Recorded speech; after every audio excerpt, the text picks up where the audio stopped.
Friends, this afternoon we want to talk about the ballot or the bullet. The ballot or the bullet explains itself. We have a fight that's common to all of us. We suffer political oppression, economic exploitation, and social degradation. Today it's time to stop singing and start swinging. Good morning, good morning, good morning. Hey, a fresh edition of First Sky Omaha in the morning. Happening right now, June 11th. It's Wednesday, June 11th, 2025. My name is Paul B. He's Buddy to God. Hey. And how y'all doing this morning? Appreciate you joining us early. Got lots to talk about today. We're going to jump right in. Man, I love it when everybody gets up early with us. RG gives us a morning, y'all. Pop says good Wednesday morning and mad love from Las Vegas. Kimber Snipes up early saying good morning. Mama God, good morning, First Sky fam. Appreciate you guys coming in this morning in a big way. Man, shout out to those of you who tuned in on Monday for the little impromptu Senator Cipher. Thank you. Yeah, got a little feedback from that. A few people like that. A few people said that was their good time of day for them as well. So that's interesting to note. For sure. 2 episodes left in this season. Yep. Friday will be our last episode of the season before we go on break. And then, of course, we'll be back July 14th for the next season. So we're taking a good little time off, but we're going to do some living alive with one another in between there. So, yeah, looking forward to that in a big way. How you doing this morning, buddy? How you feeling? Man, a little tired, boss. A little tired. I kind of feeling like we both could use a couple more weeks, it seemed like. Well, the break comes when it comes. And I tell you, every time we get down to the last week or two of the before the break, we're like, man, glad we put this break in here. Hey. Big time. Yeah. Yes, looking forward on counting a couple more sheep, if you will. There you go. Yeah, man. How you doing? Same. I'm good. Of course, ever since the weekend and everything that's been going on in Los Angeles, I kind of have not been sleeping since, all that stuff riled up. Of course, being on the phone all weekend long with friends, family, finding out what's happening out there, making sure people are safe out there, and watching the escalation that happened. And then, of course, it jumped into Omaha just yesterday. ICE raids happening. City protesting, just kind of following suit. So we definitely are going to jump into it. Kind of anticipated that this was going to happen. Everybody's been saying it's going to happen all around the country, a bunch of different cities, and we're seeing it. So I am definitely kind of, feeling like everybody else is feeling, a little on edge. Same thing, making calls here in town, make sure everybody's okay. And stuff like that. We had a lot of Chad Chimers, a lot of people associated with First Sky Omaha, and a lot of people who just been doing the good work. They've been out there. I know Kimra saw some stuff, saw some photos of you out there. Saw Mark Manner said he was at the protest. So if you were out there, let us know. We would love to hear about everybody that kind of went out and protested and dealt with what was going on yesterday, which we'll jump into as ASAP because we do have a special guest coming today, Brother Roger Garcia. Commissioner Garcia is going to be joining us today to talk a little bit about what happened yesterday as well. So we'll give you a little rundown if you haven't heard, and then we'll dive a little bit deeper into the ramifications of everything, and then speak to Brother Garcia, who was Boots to the Roots yesterday on it. Yeah, and that's kind of what the show will be today. So appreciate everybody. Kimmer's in the chat saying whole day went to hell yesterday during the meeting. RG and good morning. She's talking to RG.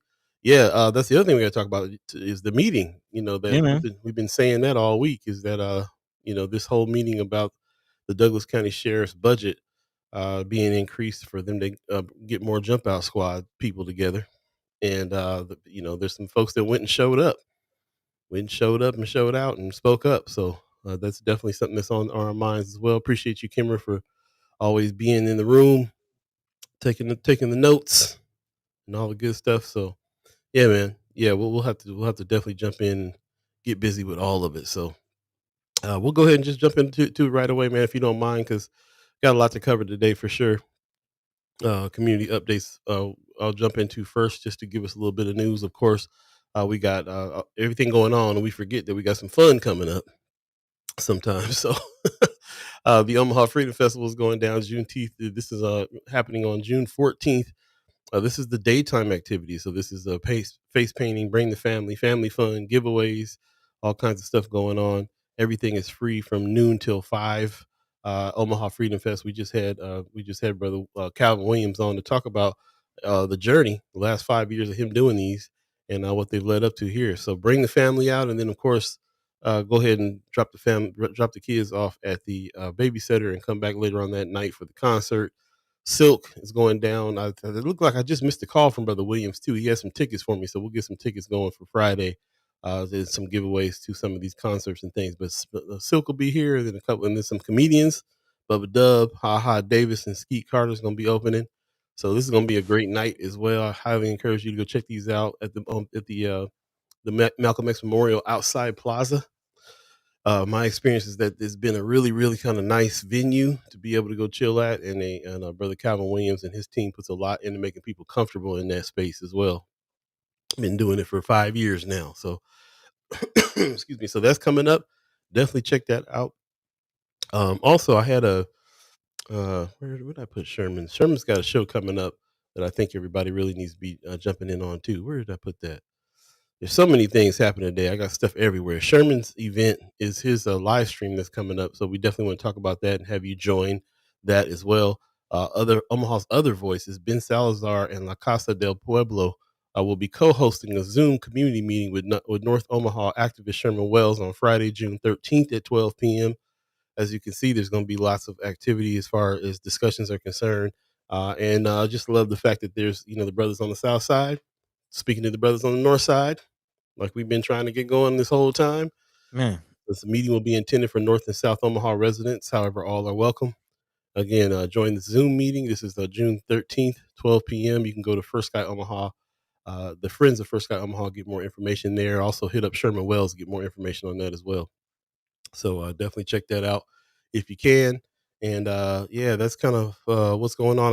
Also, something looming over me and a lot of people right now. Because a legend passed away. We lost man, this week as well, bro. another one. Another one. Brother Sly Stone passed away at 82, and this was all over the place. I was actually really surprised about how many people from all demographics. My feed was overloaded with rest in peace Sly, and from people that I didn't even realize or recognize knew who he was or had been influenced by him.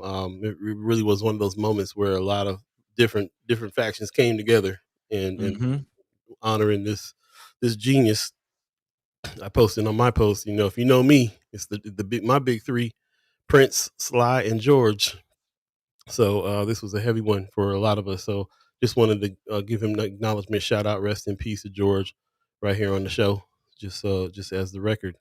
But I know that you guys a lot of people already reached out to me, giving me stories about shows that they've been to and times that they saw him and so on. So yeah, just wanted to make sure I got that out there as well. So with that, we got a lot more to talk about coming up, so we'll jump into it. But I just want to jump into the chat real quick. Ariel's 402, what's up, man? He said hit the like button. Hey, Appreciate you, Mayor Sanchez, up this morning for real. Also, let's see. Heather Williams gives us a good morning, everyone. Good morning. Pop says, I like the senators had plenty of time to speak and they didn't feel rushed. Great interviews talking about our Senator Cipher that happened Monday at 4:00. Also, Kimmer says, I went up to Lala yesterday with Bree Fool as well. She was up there protesting. I saw Brianna Fool's videos that she took up there too. So again, people from the school board up there supporting. Southside getting a lot of attention right now with what's going on. She says, Kimmer says, lots of discussion with the superintendent too. That's what's up. So appreciate that. Marlon Harrison says, I'll be dropping a video I saw a couple weeks. Apparently a lot of black people don't feel sorry for the Hispanic community because 55 to 60% of them voted for DT and his foolishness. I don't know about them stats, brother. That's not the stats I heard with that. And I have heard some people speak out, but for the most part, I'm seeing more solidarity right now than ever before, in a lot of ways, especially with what's going on with these protests. Also, Sean McCarthy gives us a good morning. Says it's been a week. Hope everyone's doing okay. man, Big a time. week indeed. Yep. Yeah, lots going on here. Kimmer says after I asked, oh, she's talking about Ben Salazar. Says is the one who told me to my face he don't work on black people problems. I don't fool with him. Okay, Mm. this is after I asked him if an event that he was doing in South Omaha was also going to include black people. Yep, yep. So yeah, I'm cool with him, and he's not trusted. He's also not trusted by many in South Omaha community. Okay, give us a little background on him. I know that you spoke on him before as well. So we'll see what he has to say with Sherman. We'll see what he has to say on that one. Sean McCarthy in the chat says Prince would still be doing music without Sly, but his music would have sounded so much different without Sly. Yeah. R.I.P. to a visionary for sure. Sly Stone was Prince's idol, which is how I got Man, introduced to him in the first place. So says a lot. big time, big time, man. It's interesting when I think of my big three, Sly and George. They were big influences on the first person I really became aware of as a star, which was Prince, and they were his idols. They were his mentors. So Man. yeah, man. George was just out here. George was just out here at the Still House, still rocking it. Got to sit down half the show, but he'd be out there rocking it still. So Man. please protect him, please. Kimmer says Lala is a factory. It wasn't a protest. People were there trying to figure out what was up with their families. So, yeah, this is what we got to jump into because of the escalation of what went down yesterday is kind of the reason why we asked Brother Garcia to come on and everybody else. So we'll definitely gonna continue to talk about that. But before we do that, buddy, what's on your mind? What's today's thread? What you feeling like today? Is the thread of today? What we're talking about? What's going on in Omaha right now, in particular? Yeah, well, first before we get into that, I'll say rest in peace to Sly Stone. Actually, thinking about the documentary that just came out about him, that Yeah. Questlove just did. I Mhm. believe it's the cost of Black Genius or something like that. Sly Uh, lives. Yep. yeah. So if you aren't familiar with this legacy or just want to revisit, go ahead and check that out. Yeah, I just jumped in assuming everybody knows who Sly is. So if you don't, go check it out. Yeah. It's a good time to get education. But beyond that, yeah, definitely speaking of education, we definitely have to dive into some things. Okay, hopefully the internet is acting right now. We definitely have to dive into some things and try to figure some things out. A lot of confusion, a lot of chaos, a lot of fear going through the communities. Actually spoke to a few of the ghost listeners out there. Shout out to my sister Amber, who might be listening right now. Some of you might know her as Chef. She kind of works throughout South Omaha, and I was getting her account as far as just how people were responding to the raids. And I will say this. I hate to say it, but we were right. And we seem to have a pretty good pulse on what was going on per our conversation Monday. Again, a large part of our conversation Monday was talking about the police state that we find ourselves in, and talking about the death of Brother Ibrahim, which we'll be talking about the commissioners meeting also throughout today, because it's all connected. It's all very intimately connected, actually. Not just the commissioner meeting, but the letter that Chief Schmatter wrote directly to Sheriff Aaron Hansen, the relationship between ICE, the Omaha police, the Douglas County sheriffs. There's a lot of layers and a lot of ways that all of this is connected, the overlap of jurisdictions. um yeah, man, we're just going to continue our conversation. To answer your question directly, Paul, we're going to continue the conversation we've been having now over the last 2 weeks, dissecting this police state that we find ourselves in and how to navigate through this police state. I will point out, Paul, that the overwhelming amount of resources that have come out over the last 24 hours is something we definitely want to point out and double down on and reiterate. And yeah, the people stepping up. Again, I'll say it. We all we got, but that's enough. That's enough. So big shout out to the people that are stepping up, mobilizing. Of course, we've seen what's happening in LA is now spread. It's been protests in New York, even down here in Atlanta. Of course, Miami, there's protests across the nation. But here we are right in Omaha. It's reached our own backyard. So Talking about that and more. Definitely love to hear your thoughts out there. Let your mind be free. Let your voice be heard, especially those of you who had boots on the roots yesterday, whether at protest or dealing with family members trying to find their loved ones. Yeah, let's talk about it.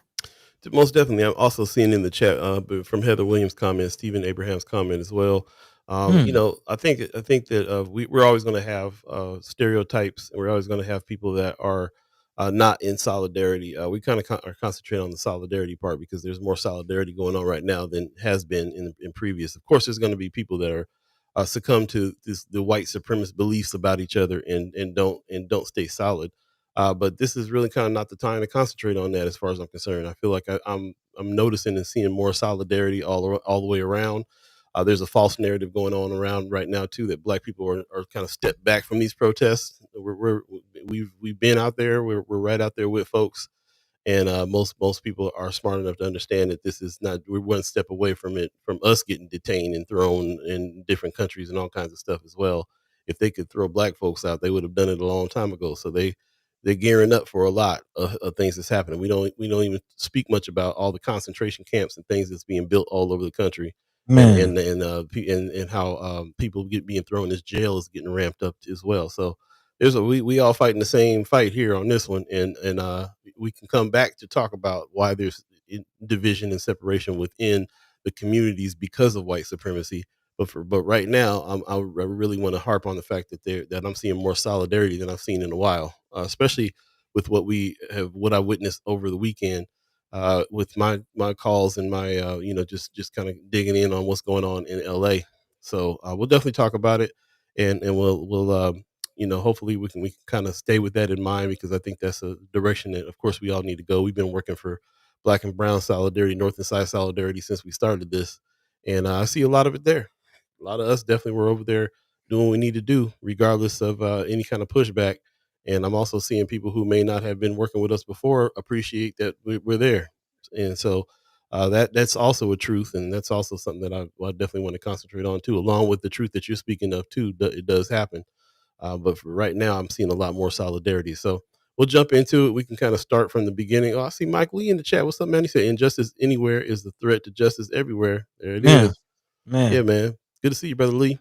man. Most def. Yeah. We'll take a quick break and we'll jump into the conversation. Stay tuned. Again, you're listening to First Sky Omaha in the morning. In the morning, Hey, that was a good in the morning, man. You felt that one. That's what's a up. little bit. Me. There you go. That's what's really going on. Okay. If this bad boy wants to work right, then we can jump into the break. Okay, stay. Roger Garcia coming up. If you're just joining us, we got Commissioner Roger Garcia that's going to join us here shortly. So stay tuned for that. We'll be right back.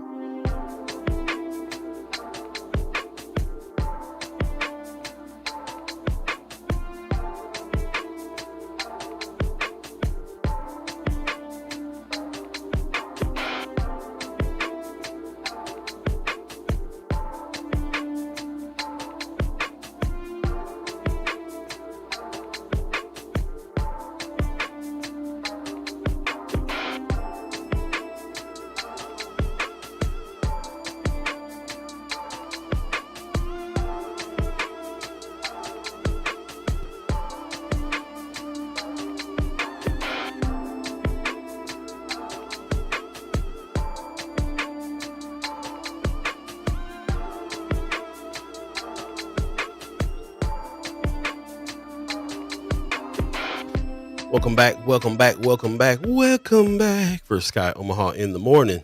In the morning. We singing today, boy. We singing. Hey, not MC Gusto though. RG CB4. Classic. Yeah, man. Welcome back again. Thanks for joining us here. You're just tuning in. This is First Sky Omaha in the morning.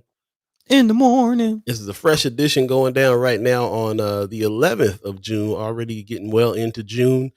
We are 2 shows away. This show and Friday will be the last 2 shows of the season. And then we'll go on break.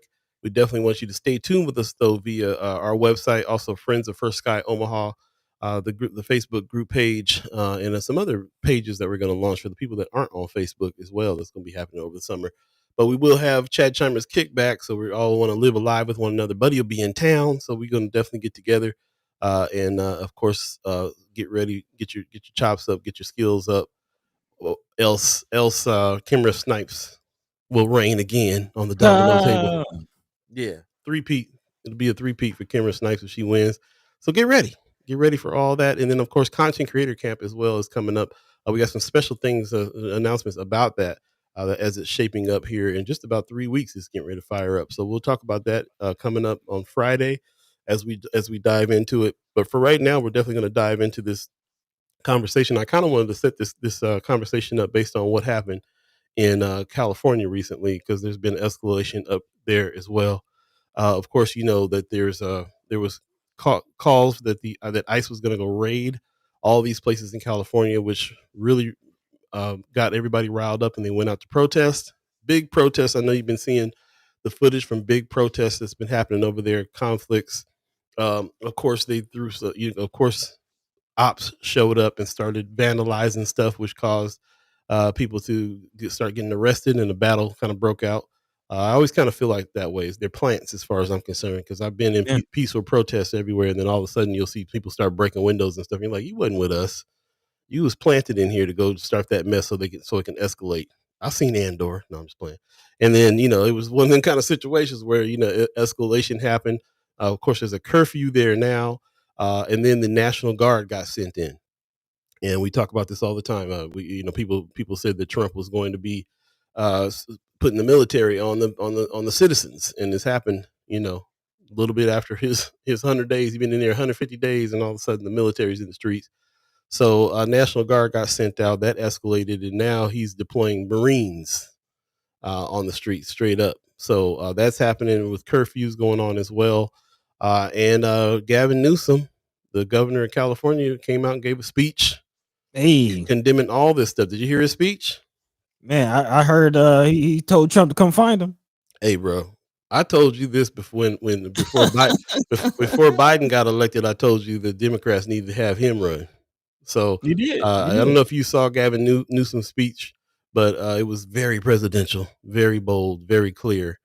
He was like, this is he called it like it was. This is exactly how we saw it. So in order for this to be happening like it is, I've been up all weekend talking to friends and family out in California, worried about what was going on, knowing that this stuff was going to escalate and be happening all around the cities, and that was going to be coming to Omaha. Sure enough, Omaha followed suit with ICE raids on Tuesday, and the way that kind of story went out, we started hearing that it was gonna happen. We were getting messages out.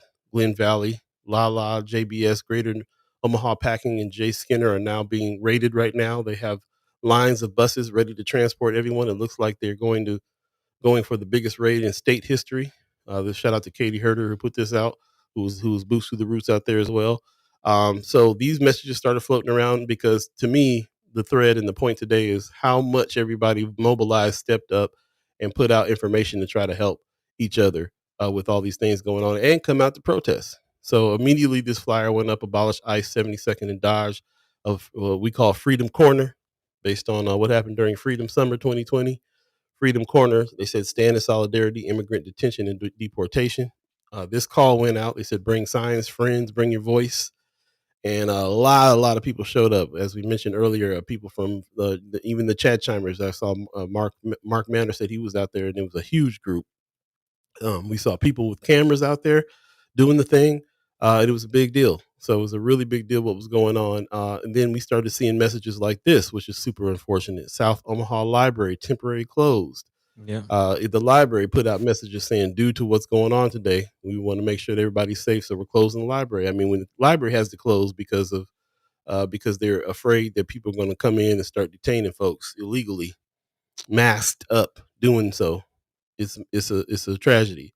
So some of that stuff happened. Boys and Girls Club did as well. Our South Omaha Boys and Girls Club families, in lieu of today's events, if you or your family are in need of any assistance, please reach out directly to the South Club at Yeah.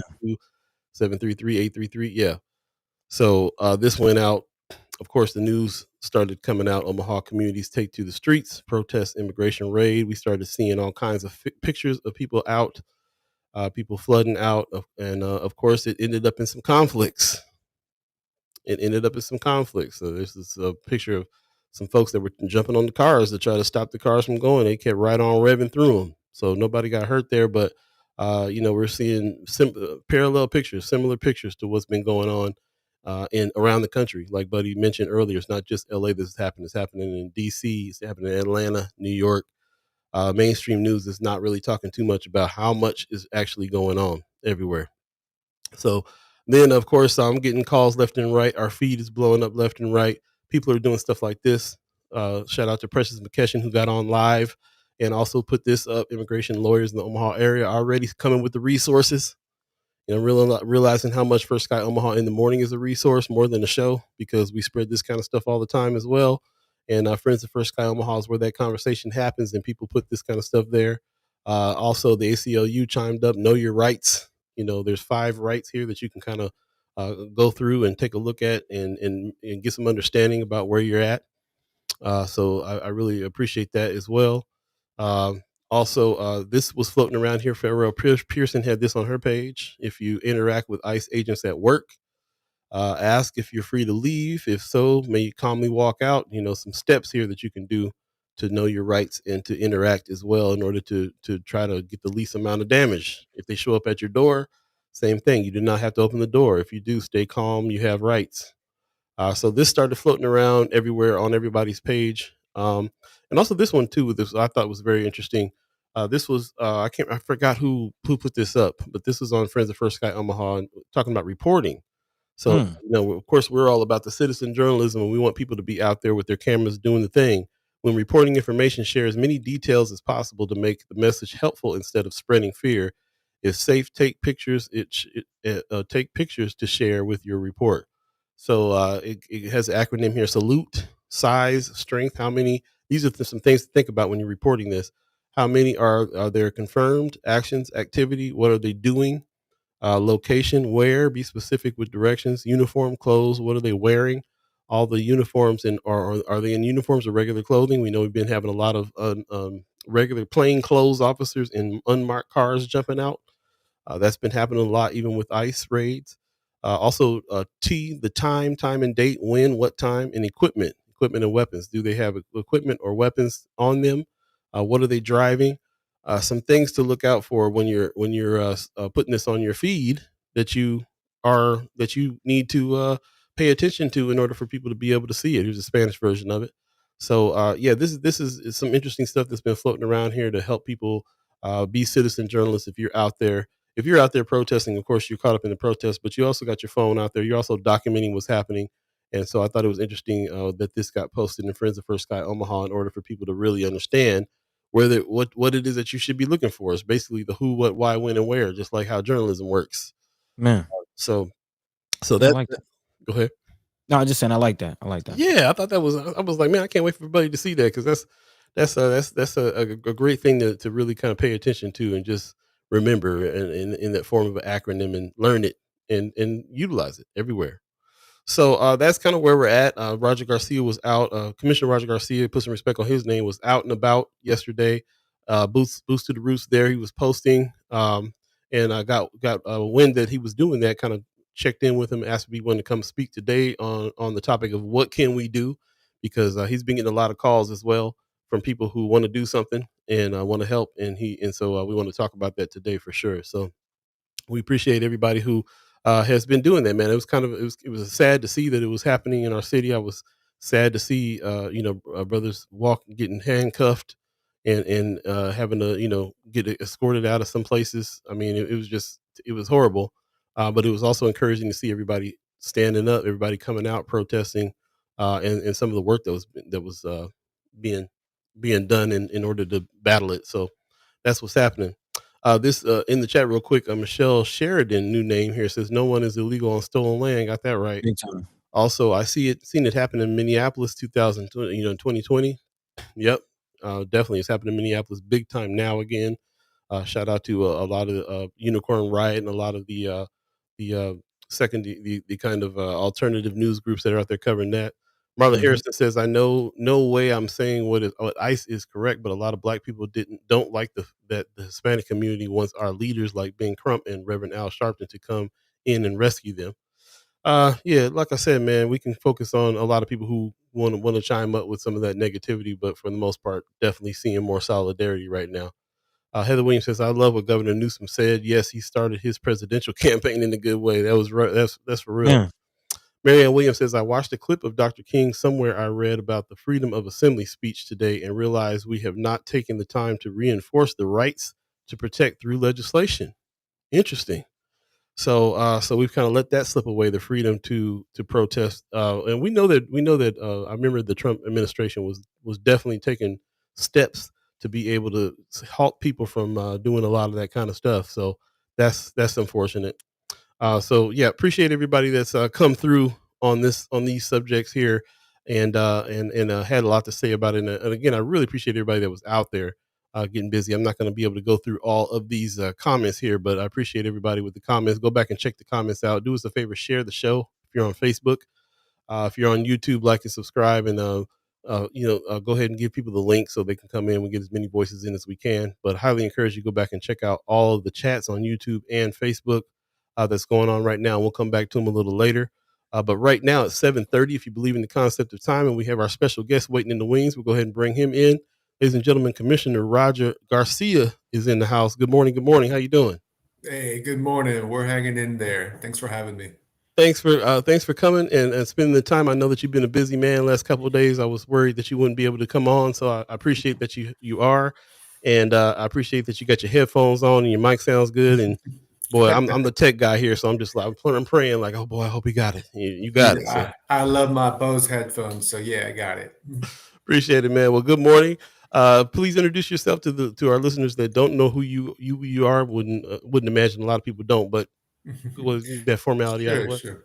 Yeah, definitely. So Roger Garcia, County Commissioner for District 1, which covers South Omaha, downtown, and North Downtown up to Cumming Street. Also, just resident here of South Omaha area for 20 years, born in Los Angeles to immigrant parents from Mexico and Honduras. And that is the quick nutshell. Right on. Okay. Yeah, man, appreciate that. Like I said, thanks for stepping up here. You've been doing a lot of work out there, I see. In a nutshell, we kind of tried to give the story about how it went. You know, I'm from California as well, so I was really paying attention to what was going on in LA in over the weekend, and with this vision of, man, this is about to happen everywhere, not just in Los Angeles. And here we are, Tuesday, happening to us. So, from firsthand information, can you give us a little rundown, real quick, about what exactly went down on Tuesday? Yeah, so there were a little bit of rumors already kind of brewing Monday night, but it's so hard to know what is true and what is not true because there's been rumors in the past, like there could be action tomorrow or this week, and nothing ever happened. So it's hard to know. And on top of that, the officials from Homeland Security don't let us know anything. So we're over here scrambling to get good information and find out what's going on in real time. So Tuesday morning, I was in the middle of my Board of Commissioners meeting. It was a very important meeting too. We had community come out for, budget presentations for Sheriff's Office and other departments.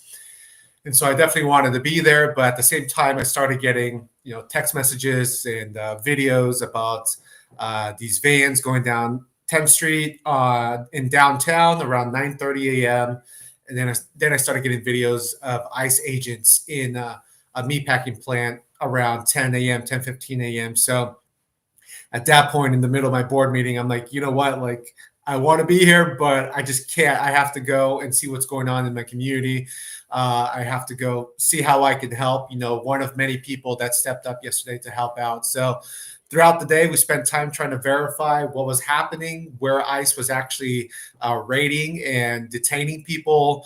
There was multiple accounts of multiple sites. ICE is claiming they only went to Glen Valley, a meatpacking plant called Glen Valley.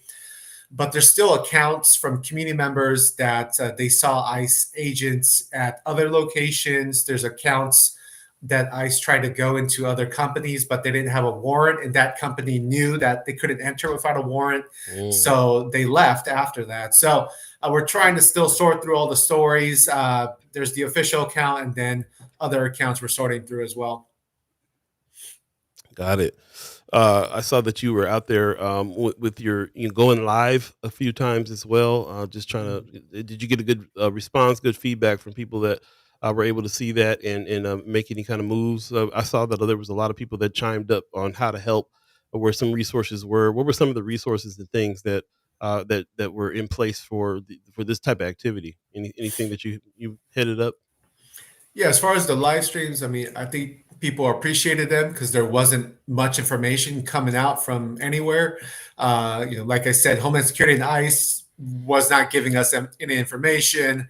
The media was trying to figure things out. I was trying to figure things out. So I decided to just do some live streams to give the best possible information at that moment, acknowledging that we're still sorting through the chaos and sorting through the various accounts in real time. So, it's a question of, do you just wait till everything's verified and official at the end of the day, or do you try to update people as you're going throughout the day? And I decided to do live streams and just try to update as best as I can throughout the day. We also try to refer people to resources. There is a hotline for people to call with the Center for Immigrant and Refugee Advancement, CIRA. They do have a hotline where they can help people find family members that have been detained and get those family members legal representation. So towards the end of the day, I try to focus on directing people in that direction. Yeah, with that. I feel that. I appreciate that very much. We definitely, when things are going down, we kind of tend to jump to that part too, where it's like, okay, well, it's happening. So what do we do about it? Well, what are the resources here, and what can we do together to try to help? I saw that you got a lot. You said on your feed yesterday that you got a lot of people that were calling you asking what can they do, from even outside of the community. So what? And you were saying you were kind of saying we'll figure it out and we'll let you know. Do you have any answers on that yet about what it is that people who want to help and want to be a part of this can what we can do to be a Yeah, part? well, it's great to see that people want to step up and support the local immigrant community, Latino community, and all of us coming together as a city to support people that are just trying to contribute and raise a family here. So that's awesome to see. We did tell people to kind of stand by as we kind of sort through things. By the end of the day, I gave a few recommendations. First, directing people to the hotline I just mentioned. If they do know anybody in their network that has been impacted, give them the information to the hotline. On top of that, a few different agencies really stepped up yesterday, like CIRA, the Center for Immigrant and Refugee Advancement, is taking the lead on providing legal representation, which is super important. So I put a link out to donate to them because they're going to be bombarded with phone calls and need to represent people. I put out a link to donate to the Heartland Worker Center because they're stepping up at a grassroots level to provide people information on knowing your rights and just sorting through everything that's going on and helping impacting families as well. There is a link that we can share with people that's directs to the ICE website on how to search for a loved one that's been detained. After 48 hours, supposedly you can plug in their name and try to search where they're at, because we don't know where these individuals are going to be detained, which is horrible. Wow. We're concerned that they're going to be taken out of state. There's been accounts nationally of people being taken out of the country, which is ridiculous. So we're just concerned, and we're trying to figure out where they're going to be taken after being processed. Man, that's right. I didn't even think of that. That's rough. Well, I actually did have a question about that. It was reported back in February that there was talks between Douglas County and ICE about holding detainees in Douglas County jail, like in the Douglas County facility. And I do hear you saying that there is no coordination, or at least no warnings of the raids. But from hearing that, I am curious, what is the relationship between the county, the state, and ICE? Maybe there is no coordination as far as the raids, but is there any level of coordination or any level of communication between the county and ICE? Yeah, as far as detaining people in our county jail, we do not have an ICE contract. So we do not house anybody who's being detained on immigration warrants or immigration enforcement at all. So all the people that were detained yesterday, they did not come to Douglas County Jail, and that's why we don't have an ICE contract at the jail. On top of that, so the OPD and the sheriff's office will state that they do have traffic control duties. So ICE and Homeland Security will let them know. I don't know how much in advance. I don't know if it's the day of or day before, but they will let them know that there's going to be an immigration enforcement activity around this area, so that they know they need to go help with traffic control. So there were pictures of like local law enforcement near the site. They claim that it's just for local traffic control. If you follow the sheriff's Facebook, obviously he's going to talk about being in communication with ICE and arresting these high level criminals here and there. And I'm like, sure, if they truly have a warrant for somebody who has committed a violent offense, assault, some high level crime, yeah, sure, that's fine. Go after that one individual and do what you got to do to protect our society in that regard. But when you're going after 80 to 100, people who are just at work trying to provide for their family, that's a different story, and that's what I have an issue with. Matter of fact, go ahead. Just to follow up on the coordination, speaking of that, like you said, people were at work, most likely providing for family, children that they might have at home. Is there any conversation or coordinate? I know there's a lot of grassroots efforts and a lot of people come in with resources, but is there any conversation on the state level or county level as far as maintenance of the children? Will they go into wards of the state status, or what does that look like for children who might be in DACA, but their parents are now detained? Yeah, there have been accounts in past raids of children being left without their parents. Yesterday, I heard a couple stories of children who were still waiting at their summer camp program to wait to see if their parents were detained. Man. So today, the day after, I'm trying to figure out how many were in that situation. Hopefully very minimal, but there are accounts of parents and spouses having been taken yesterday. So we're trying to sort through all that. Priority probably is to get those children with other family members, if there are other family members. Worst case scenario, they do have to go into some kind of foster care or wards of the state or something of that nature for a temporary status. Hopefully, we don't have to go there with any of these children, but we're still trying to sort through that the next day here. Yes, that's incredible. I wanted to jump into the chat because we were talking a lot about the raids that they did on people at work. Chrissy Nor in the chat says, liars, they were raiding apartments over on 120th and Center. So there's been reports of other places that ICE has been raiding, apartment complexes, homes, snatching people out of school, everywhere that they could. Have you heard any reports on any of that type of thing besides the packing houses, besides the places that of work that people have been harassed? Yeah, it's really difficult to sort through all the accounts because there are and there were a lot of accounts of somebody said, hey, they're at the Walmart in North Omaha. Hey, they're hitting up construction sites across Omaha.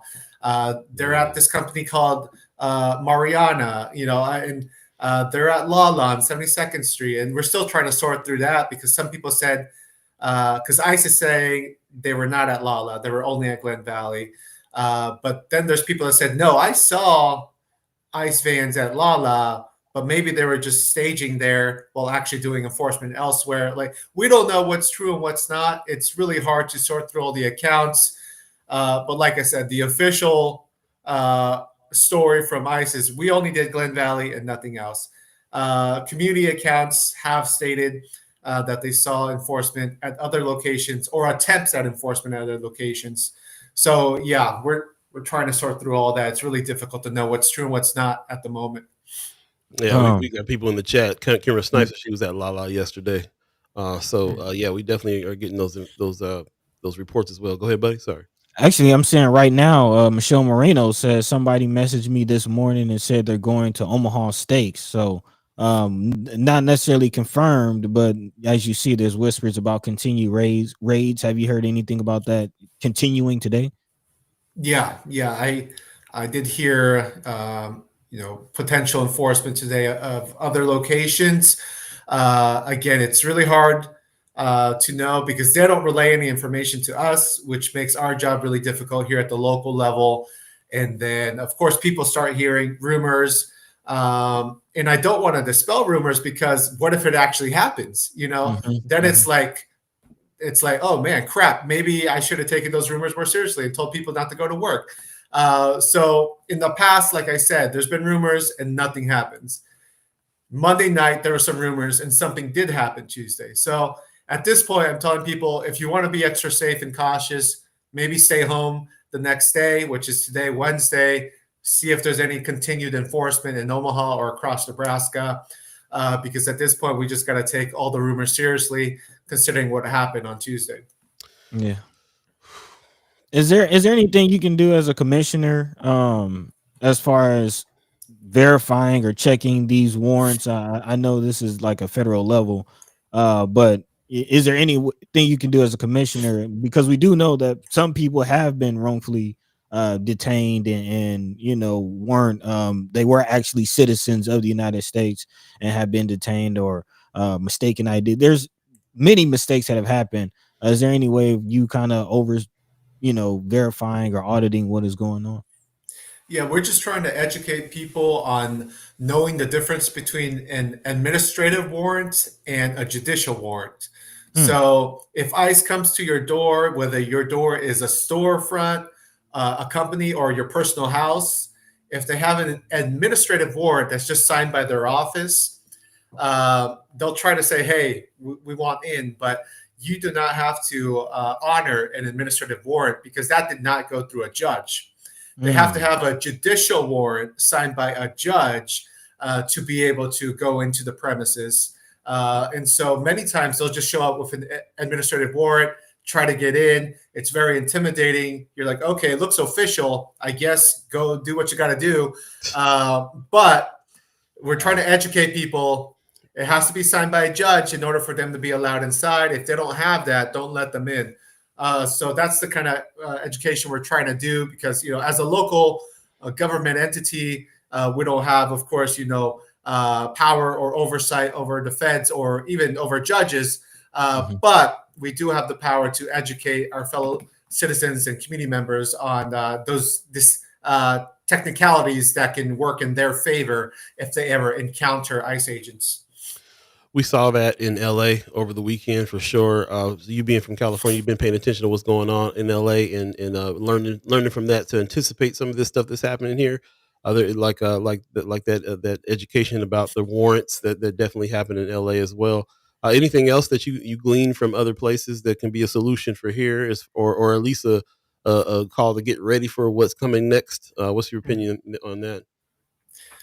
Yeah, well, to me, it's kind of crazy because I was actually in LA just a week and a half ago. I spent 7 days in LA because I still have family there. So late May into early June, just recently, I was there in all parts of LA from Compton, Inglewood, where my brother lives, to there's a city called Diamond Bar over by the mountains on the east side, Koreatown on the north, Long Beach on the south, everything in the middle. And it was peaceful. I never felt I was threatened by anybody. LA is very diverse, as we know, and I enjoyed myself completely.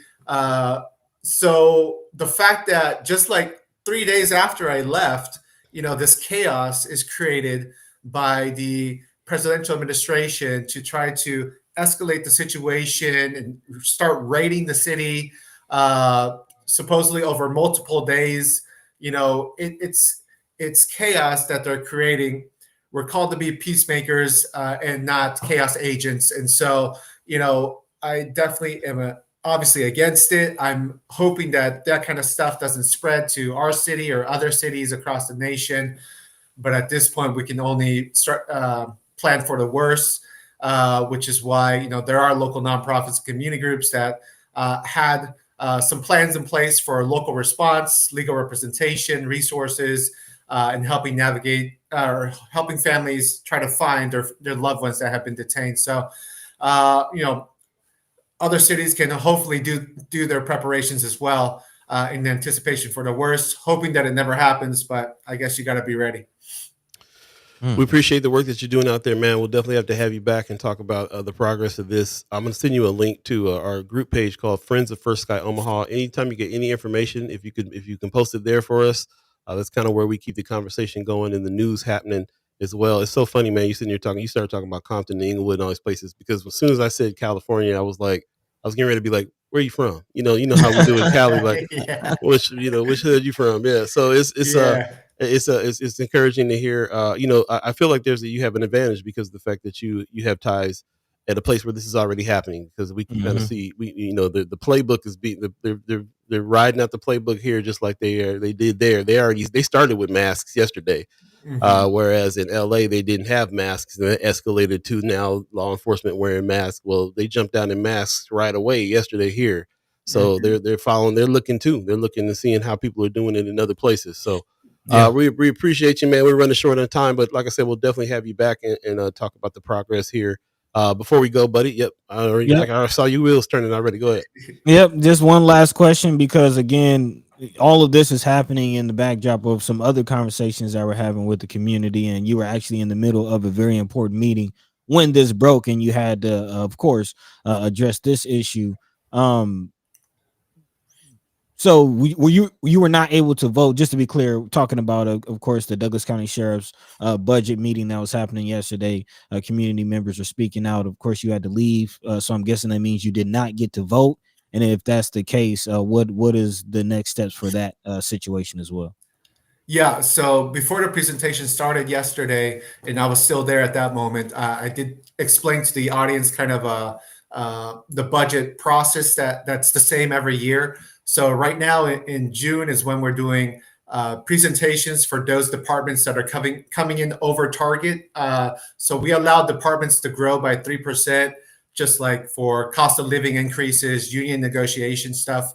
If they want more funding above 3%, then they need to come in to the board meeting and justify why they need more money beyond the 3%. So that was yesterday, where they were supposed to come in and explain and justify why they need more money beyond the 3%.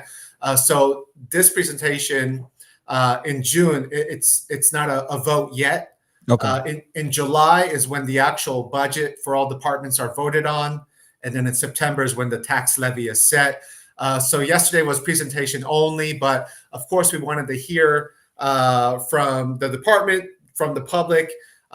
We are strongly wanting to keep the Sheriff's Department at a historical precedent, both in growth, alongside other departments. 3% is reasonable because you got to pay people a cost of living increase of 3%, typically if they're staying in employment. But we don't want to balloon a budget such as the Sheriff's Office, especially unnecessarily. And also, there are concerns right now of Sheriff's Department going into Omaha proper, typically where OPD we're at.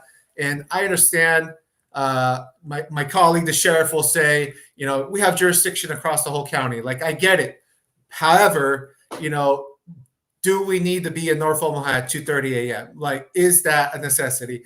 I don't think so. And so there's a lot of hard conversations that need to happen amongst everybody, both public to government, and also even within government partners. There's a lot of hard conversations going on right now. The OPD chief Smotter, sent out a letter to the sheriff.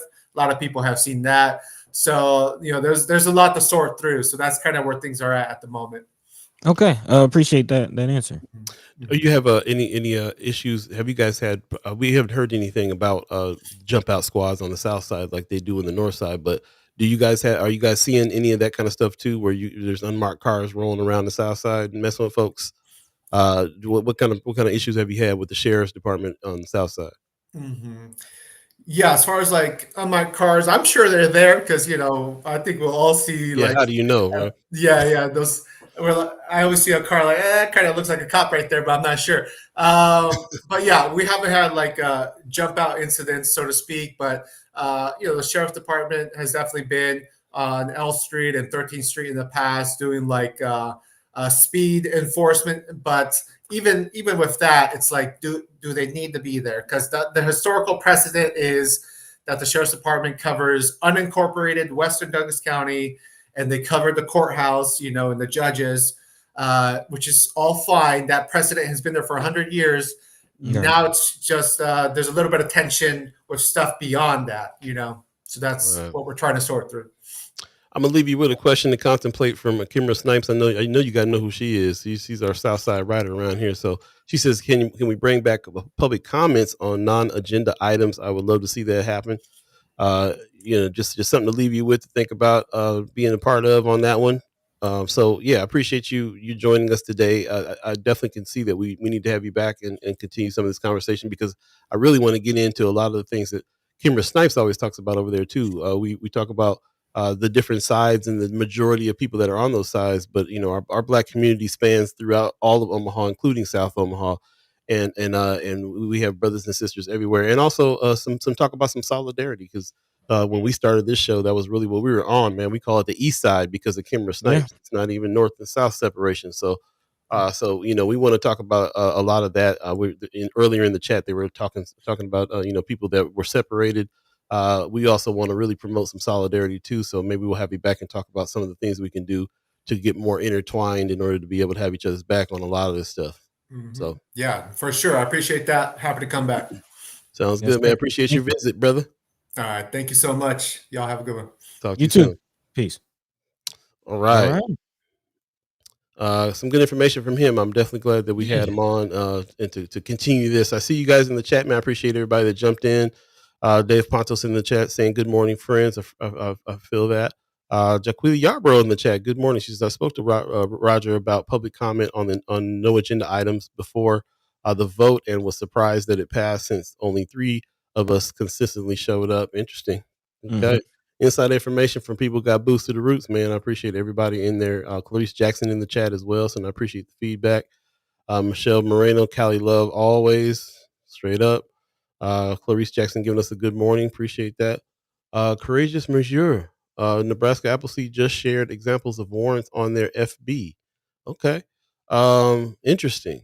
Okay. So yeah, more information going out. Also, somebody just said something about Nebraska on Omaha Steaks. They're saying they're not letting people in. Where did I just see that at? Yeah. They're not letting ICE agents in. Christy Knorr in the chat says they just hit Omaha Steaks this morning, so the raids are already going on as we're talking about them. And she says, but apparently Omaha Steaks will not let ICE in. Speaking about the warrants and things like that. Wow. Wow. Man, lots happening here. Obviously, we're gonna have to spend a little bit more time today, because there's still some things that we really need to continue on in this discussion while we have the momentum here. But if you don't mind going past the agreed upon time to stop in order to do that, a few minutes past so we can talk about it. Yeah, kind of expected that. I just didn't say nothing this time. Man, hey, you know us. We're gonna take it easy. And yes. We are on the second to the last show of the season, and yes, next season we will bring back the 2-hour show. So you've spoken, we've heard, and we also have seen that this conversation spans past that a lot of times when we do that. So let's take a quick break, and we'll come back and jump into the second hour of First Sky Omaha in the morning. In the morning. Yeah, my name is Paul B's, buddy the guy. We got to talk about this letter. We got to talk about this meeting. There's a lot to talk about still, so please stay tuned. We'll be right back. RG. Yeah, I knew he was coming.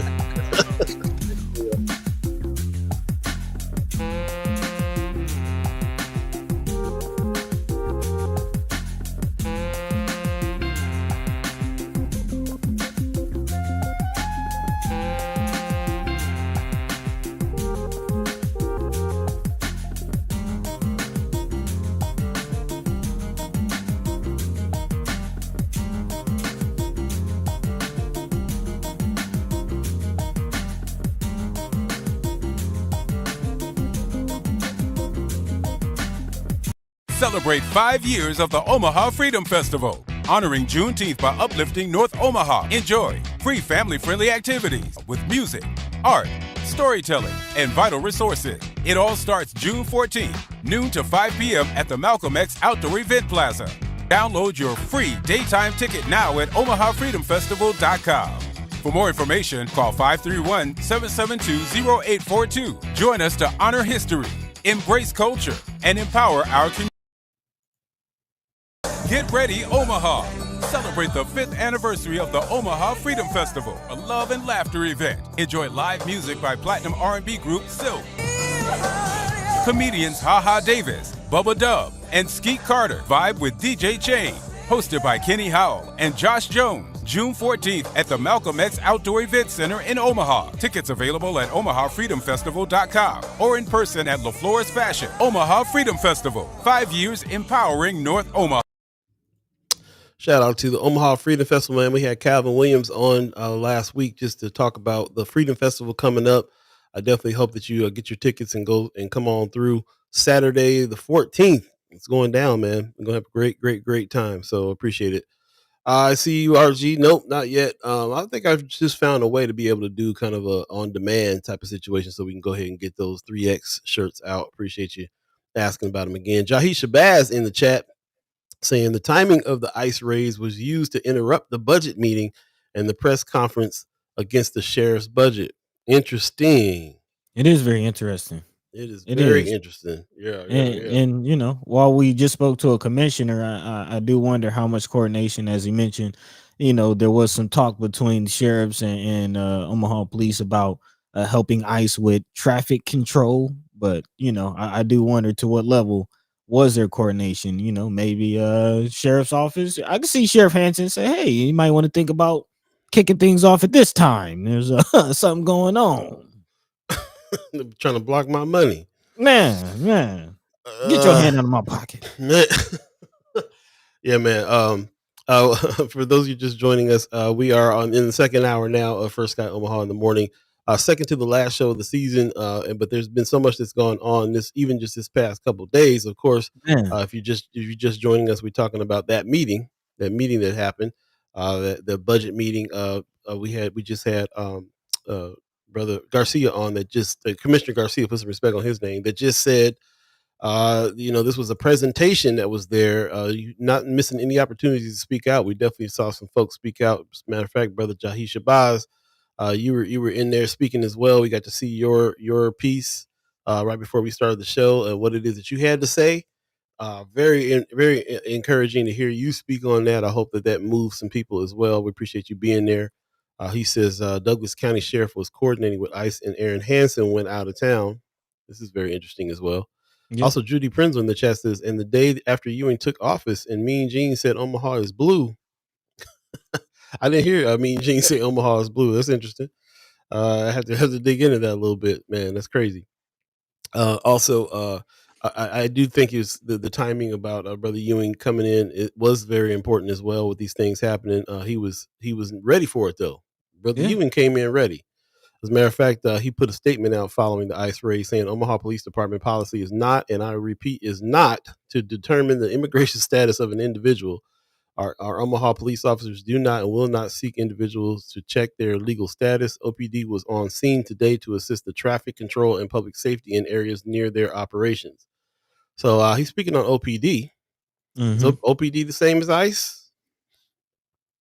I think this another department. ICE is out here doing all that stuff, doing these raids. So we talk, we hear a lot about. There's a separation going on right now, which we'll talk about in a second with the chief of police and Aaron Hansen, the sheriff from the sheriff's department, because there's some jurisdiction kind of fight thing going on. But we also know, as people from our community, that they work hand in hand as well. And that's also what I'm reading between the lines here. Brother Ewing saying OPD was out there as well while ICE was out there.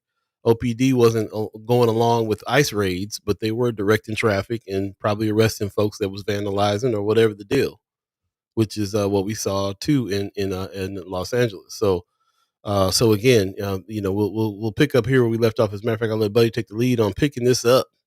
where we're leaving off here because there's still a lot more to talk about here. I'm glad that you're sticking with us and staying with us on this impromptu second hour.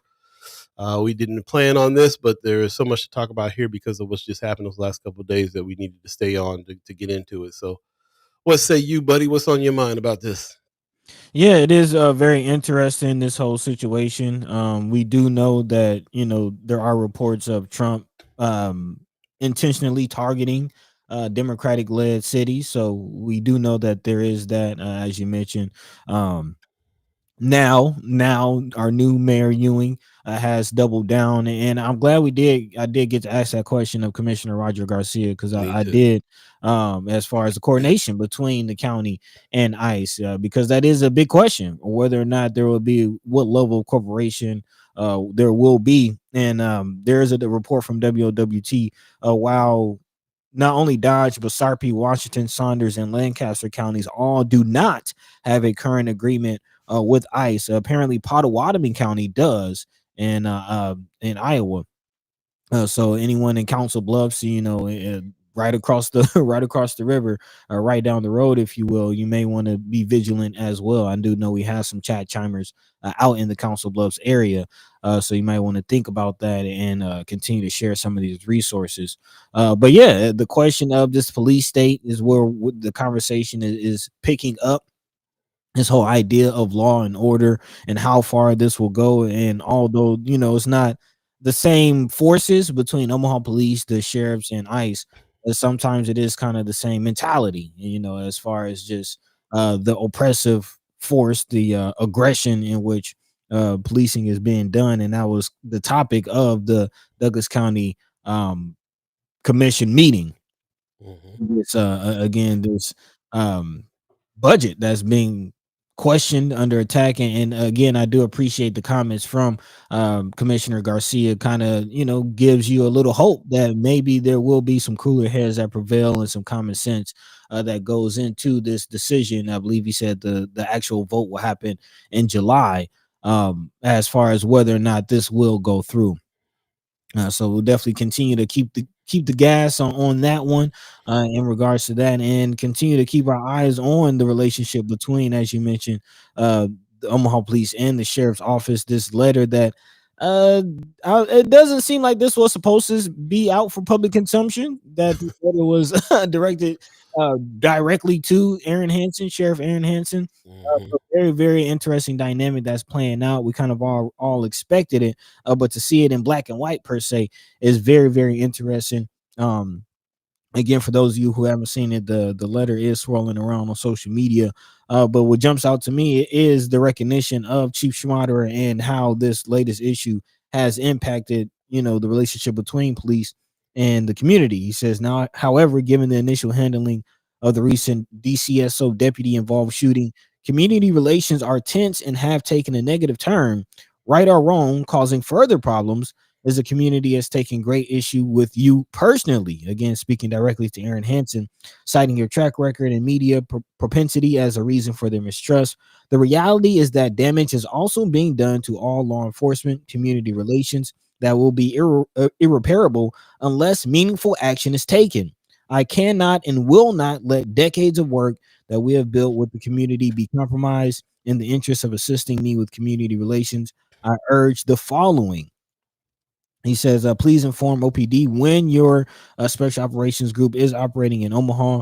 The community is very tense as it comes to that unit. There have been times since the deputy involved shooting where the unit was active. So that's a kind of a revelation.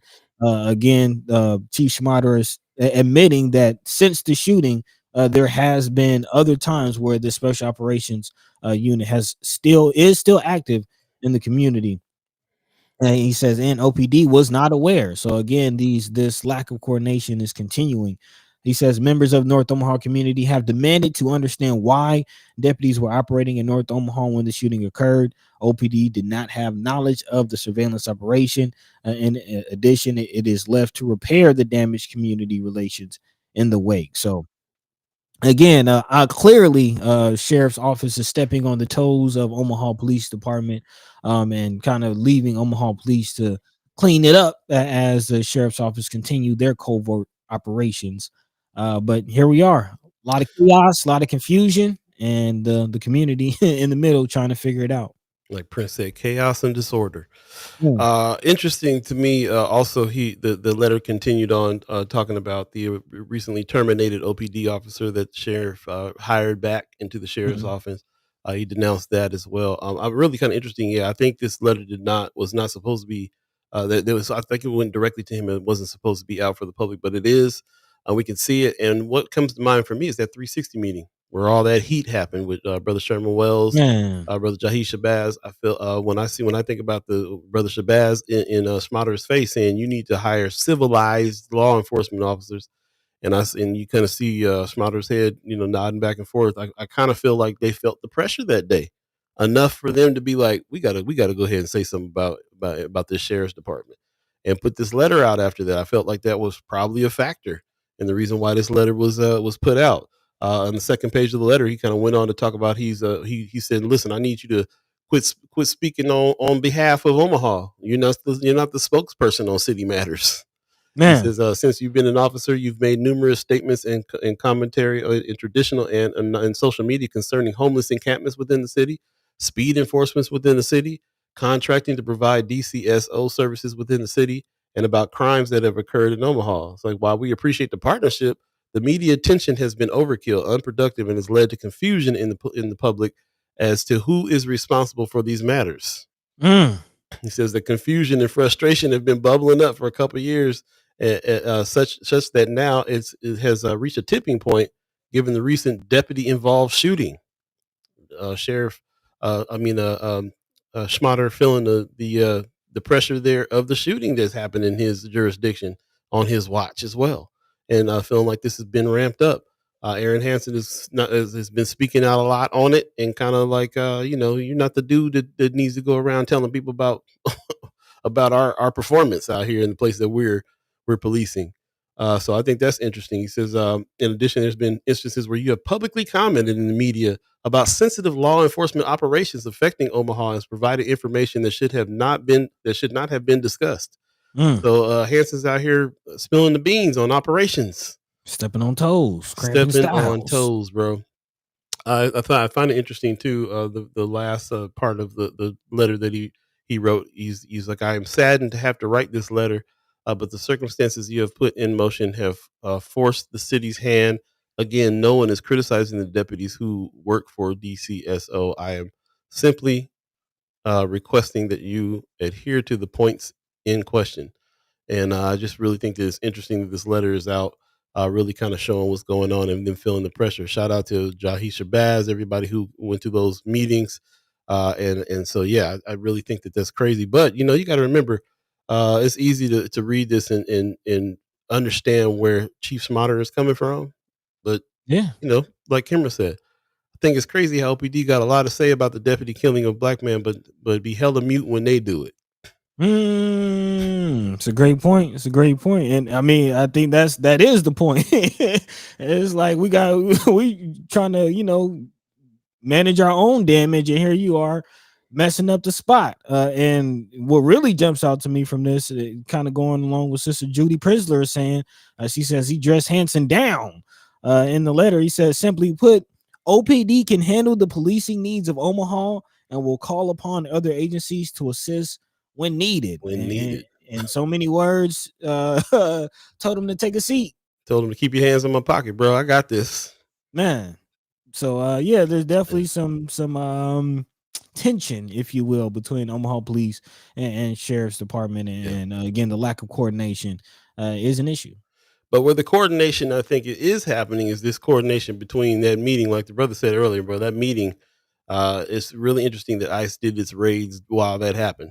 So I feel like there is some coordination, just not the right kind of coordination that we're looking for on any of this stuff. But yeah, it just kind of shows the division, shows what's happening too. It's hard to go in it. Also, I saw in the chat that you guys were saying Iowa has a contract with the. Yep. And what was the other state? Was it Missouri? I'm looking for the chat. Yep. Roscoe Wallace, he says Iowa and Missouri has an agreement with ICE.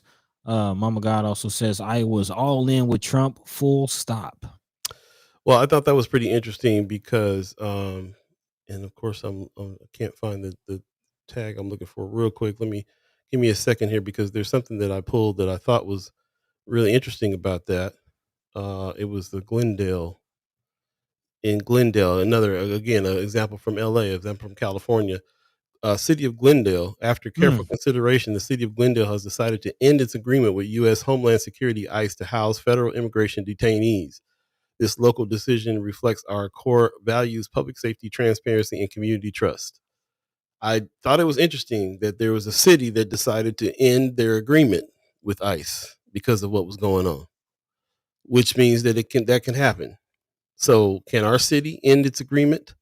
Can Iowa? Can Missouri? Can these other places end there? Is it there has to be a formal agreement between the city and Homeland Security ICE to Yep. house federal immigration detainees? I mean, there's some pushback. That's pushback from the city of Glendale right there, saying that they're not going to have jurisdiction to be detaining people there. Are there other things that they can disinvest their their their partnerships with when it comes to Homeland Security and ICE? Well, do we think that anybody in this state would do that? Do we think our city of Omaha would do that here? We hear Commissioner Garcia saying that that's not what they're looking for. They don't want that either. So how is that going to work?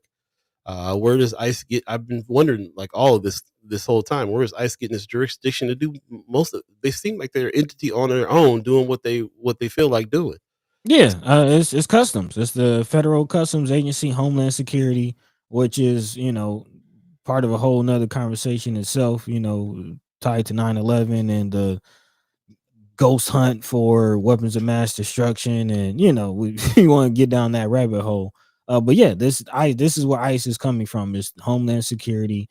This whole idea of quote unquote protecting the borders of the United States, but protecting it from who, and serving on whose behalf. Like, who are you protecting from what? Exactly, exactly. I'm seeing in the chat that you guys got another letter floating around. I'm looking right now to see if I got it. I don't see it. Um, our brother Flow Yeah, says send it to Paul Beyond. Which inbox did you send it to, bro? Well, I definitely want to see that. Another letter floating around. Let us know what yeah. that is. Yeah, let us know what that is. According to brother Jahi Shabazz in the chat, just so anybody's wondering, he says Adam Vale, who is the officer who was rehired by Douglas County Sheriff after killing brother Cameron Ford, his attorney apparently sent a letter to Chief Tosh Mater, something like a cease and desist. He says Chief said the binding arbitration was not complete, and Sheriff Anson actually should not have hired him legally. So again, that battle continues. So yeah, if we can get our hands on that letter. We'll okay. He says he texted it to you on your phone. Yeah, bro, you got to send it to me in an email, man. I can't see nothing on this. Yeah, I'm old, Sherman. I don't have my readers on right now. See what you got going on. I definitely. Oh yeah, yeah. Okay, I got the letter. We'll definitely take a look at this. Response to Schmatter letter to Sheriff Hansen. Okay, so this is a response to the letter. That's gonna be interesting to check out. Let me send it to my email here so we can check it out. She says, Heather Williams says, yeah, there's a letter from Vale's lawyer. Okay, so as we speak, these things are going on, which is really interesting as well. And let me see if I can grab it because I kind of want to dive in now on this one. Yeah. While you look into that, there's another fold to this whole conversation from Sister Kimra, who says, I've heard Aaron Hansen wants a city-county merger with him in charge of law enforcement. So it's a new sheriff in town, and he trying to take over. Oh, wow. Word on the street, at least. That is pretty wild. That's wild. That is. That is pretty like it really is a new sheriff in town. Like he's taking that to his head. That's some Trump King of Omaha stuff. Man, I mean, how you gonna get Schmatter on board with that? That's you're not. How you gonna get the people on board with that? More importantly, like that's well, first of all, you already see there's the pushback now on this little measly 105 million that he's trying to get. So I can kind of see that that's gonna be a tough one. That's gonna be a real tough one. I did pull this letter. Let me see if I can pull it up here real quick. Where are we at? don't know if we can read it, but we'll see. Man. Still can't read it. Okay, I got you. So yes, this is from the law office of Kreckenmeyer in response to Chief Schmatter's letter to Sheriff Hansen, dated June 9th. So that was what, yesterday? 2 days ago, Wednesday? Yeah, that's Yeah, or Monday. It says, on behalf of Adamville, please consider this response to the recent letter sent by Chief Todd Schmatter to Sheriff Ann Hansen. While I speak only for Mr. Ville, the contents of the chief's letter and its pattern of conduct raise concerns that extend far beyond this single case. Chief Schmatter's decision to publicly comment during an active arbitration process is as unprecedented as it is inappropriate. Mr. Ville is exercising his legal right to challenge his termination under binding contractual procedures. That process is still pending. For the chief to attempt to influence another elected law enforcement official's personal decisions midstream is a blatant overreach and an affront to due process. Oh, okay. We got a pissing contest going, y'all. Wow. Okay. Let it be clear. Adamsville use of force was investigated and presented to a grand jury, which returned no charges. His actions were deemed lawful.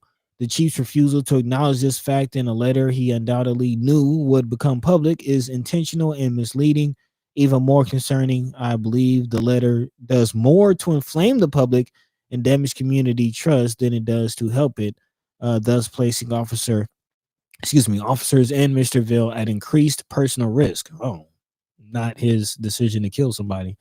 Anyway, unfortunately, this is a part of a broader and consistent pattern. Chief Schmatter has repeatedly chosen to prioritize optics over standing behind the officers who risk their lives in service to Omaha.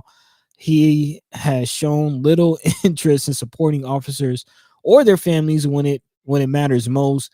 His job is not to court public opinion. His job is to uphold the collective bargaining agreement negotiated on behalf of the city and to ensure the officers are treated fairly and lawfully.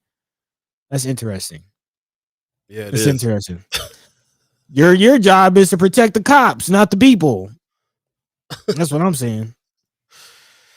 Shout out to Brother Wells for getting that to us. Yeah, looks like there's another page to this letter, but yeah, we got that page. We got the gist.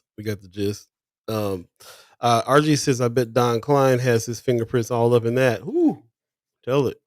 Jaquila Yarborough in the chat says, nothing is impossible. Do not underestimate what goes on downtown. Commissioners and city council can agree on anything and have it in the past. She says, if they do that, could very well happen. Kind of get the feeling that the them putting it on hold, the county commissioners putting that on that ask for the $105 million on hold is kind of a little bit of indication that they're a little bit skeptical of what's going on as well. But yeah, you're right, Mr. Yarborough. I wouldn't put it past anybody for anything. Brother Wells in the chat says the rest is their opinion and it don't matter.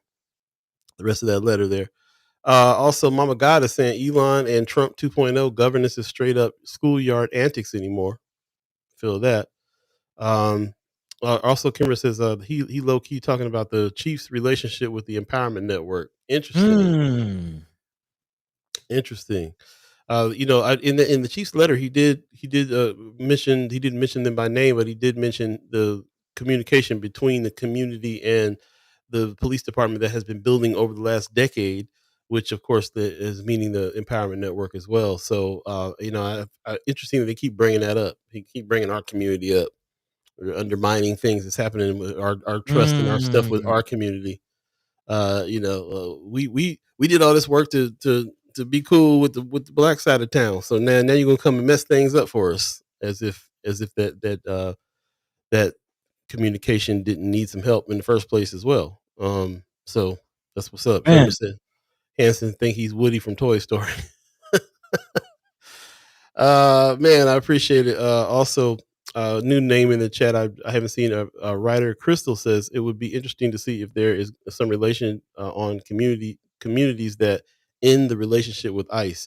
I would like to see, that, like I said, that thing in Glendale really opened my head up to that. That might be the problem. That might be the thing that can happen, is that you can kind of de-invest your relationship with the organization and what that will mean. But it seems like we got bigger problems here. I mean, we've already dived into the problems with ICE. How is the sheriff's department in cahoots with ICE? How is OPD in cahoots? What's going on between OPD and the sheriff's department? These are all things that are happening right now in the midst of everything that's going on. And it feels like distraction tactics sometimes too, because what are you going we look up and it might be some unified stuff happening that we're not ready for. Mr. Yarborough says they built a baby jail without our money, without putting it in a public vote. We worked for over 4 years to make sure they couldn't build it nor put kids in there. Look for them to change the narrative around the use of the facility in order to use it, because you cannot build jails, prisons with CARES Act funding. Cough up to 10 million. So I'm glad that you brought that back up too. That's still what's happening. Sherman Wells said yesterday their budget didn't go so well.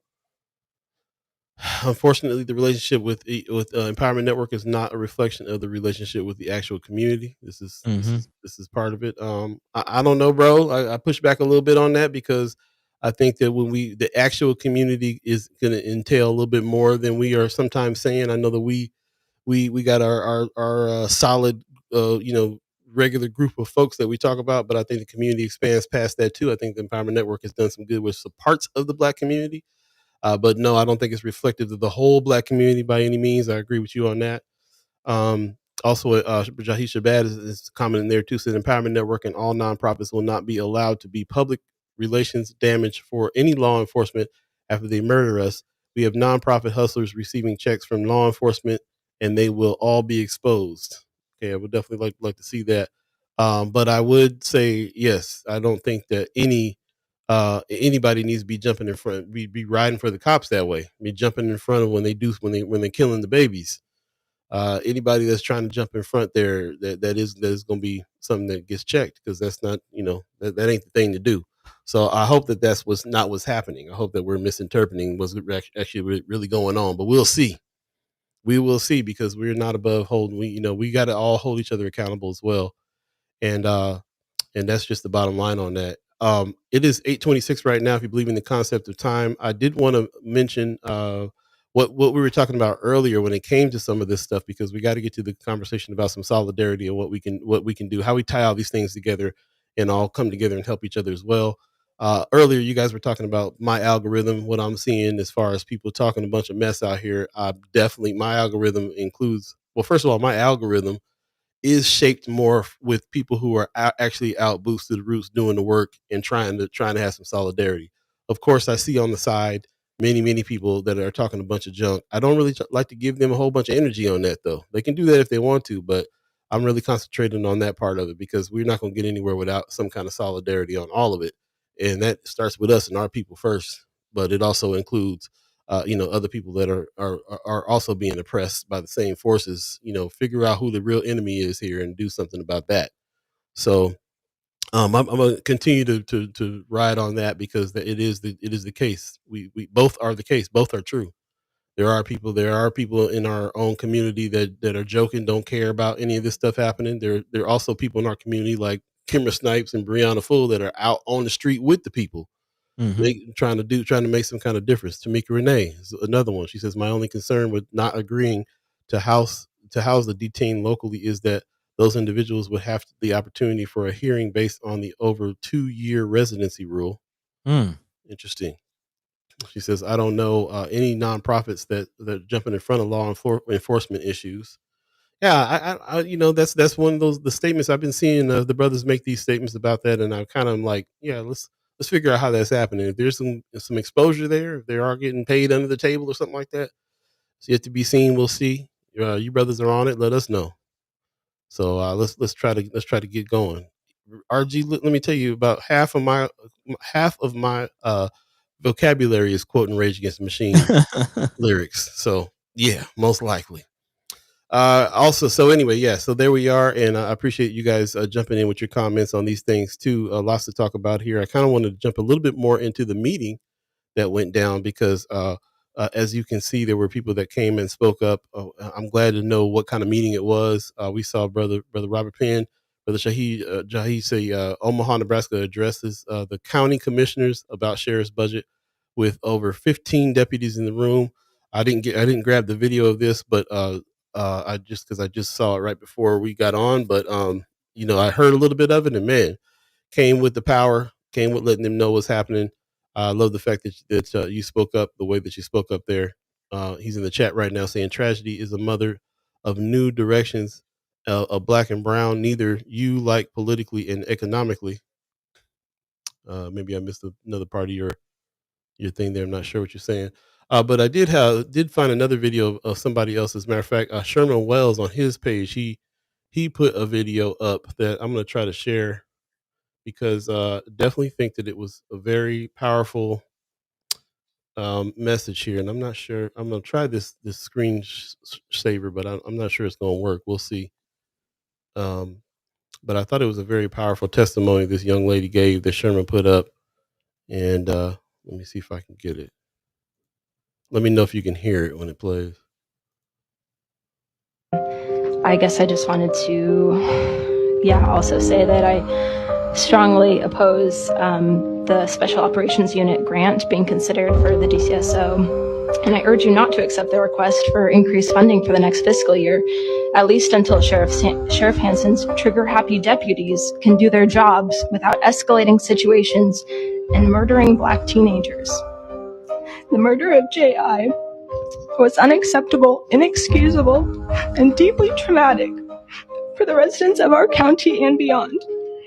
And what was the point of it? Are we supposed to feel safer with one less teenager and one more murderous deputy in our city? Because I don't. And, Okay. The sheriff's office has given Douglas. I'm getting messages. You can't hear that. I'm sorry about that. Yeah, buddy, you could hear it? Yeah, I could. Okay, Sean McCarthy says, "Oh, I'm sorry." He said we can hear it. My bad. I misread that. Let me jump back into it because this is very powerful. This part that she just said here. Stay tuned. And are we supposed to feel safer with one less teenager and one more murderous deputy in our city? Because I don't. And the sheriff's office has given Douglas County residents so many reasons to feel, at best, distrustful and at worst, terrified of law enforcement. So I don't think they deserve any more money. They've shown us again and again that their idea of keeping people safe is by killing our neighbors, and they do not work to protect all of us. They work to protect some of us. And also, there's just no need for them to get involved in issues that the Omaha Police Department is already over-policing anyway. So, thank you. Powerful. I'm so sorry I interrupted that right in the middle of her powerful message. But she said, how are we supposed to feel? You think we feel safe with one dead teenager and one trigger-happy sheriff deputy now? You think that makes us feel safe around here? No. So that was a powerful testimony on the reason why there should not be more money that goes to the sheriff's department to create these jump out squads, and how the people are really feeling about that. So powerful message. Like I said, brother Penn was there too with a powerful message as well. And there was there was a lot of people that showed up, and as Brother Garcia just said, it was a meeting that was a presentation about why this should happen. The vote's going to happen in July. With people stepping up and people speaking up in this way in these early meetings, it's going to be a tough fight for them to be able to do what they're doing. You're going to see some in cahoots. You're going to see some in cahoots if it goes through when the people are speaking up this strongly about it not going through. Then I believe there's going to be something at play. So, especially when you have commissioners like Brother Garcia is saying, like, it just doesn't make sense to balloon the budget the way that you're trying to balloon it above the average 3% increase. So we'll continue to keep our eyes on it. Everyone that's applying pressure, definitely continue to apply that pressure, and we're gonna keep moving forward. Big time. Appreciate everybody who stayed past and joined us on this, and keep on fighting the good fight. I wanted to show off of my brother over here, Daddy Reyes, who was out here DJing. He was the sound. he was the soundtrack for the march, man. You know what I'm saying? Just out here straight up giving you the soundtrack for the march, and for everybody that went out and protested against this too. I feel like this is like a love supreme soldier right here that's using his skills. You know, we talk about journalism as activism, which is what we do. DJing as activism is what he's doing right now, and that's man. Wheels are still taking it to the streets. Straight up. I appreciate you guys coming through. I see Tamika Renee and Jahisha Baz going back and forth. Take it outside. Definitely have a conversation with you guys face to face and inbox or whatever you guys got to do in order to try to have that conversation and work it out. Because we do need some unity. Black and brown need to unite. Straight up. Sean McCarthy in the chat says, Hansen himself said over the past 15, 20 years, nearly half of all officer-involved shootings resulted in fatality, which is just insane. Yeah, man. In a big way. Mr. Yarbrough says, we know the money is used as a tool to further divide us, and it's pennies at that. But let's not fight. Let's all come together and hash it out. That's exactly. We know what role the Empowerment Network plays, but our togetherness has to be stronger than the political posturing. Y'all, let's link. Speaking on that time of the show that I always am bringing up that part. So we can't depend on one or any group of politicians or any one or many groups of nonprofit organizations. Everybody has their lane. Everybody's trying to make some inroads on some things, and some of it works, some of it doesn't. We keep each other in check on that. We keep each other under scrutiny and make sure that we are being loving and respectful to each other. I love the fact that Brother Sherman Wells came on the show a couple weeks ago, saying that even though there's some tension between some of the organizations in the Empowerment Network, Brother Sherman Wells came on and says, I love Willie Barney. And he gave me a call right now. I'd ride for him and his family. But we don't agree on some things, and we need to try to fix some of that stuff. But let's not get too caught up with it, because we got other work to do and other people to fight.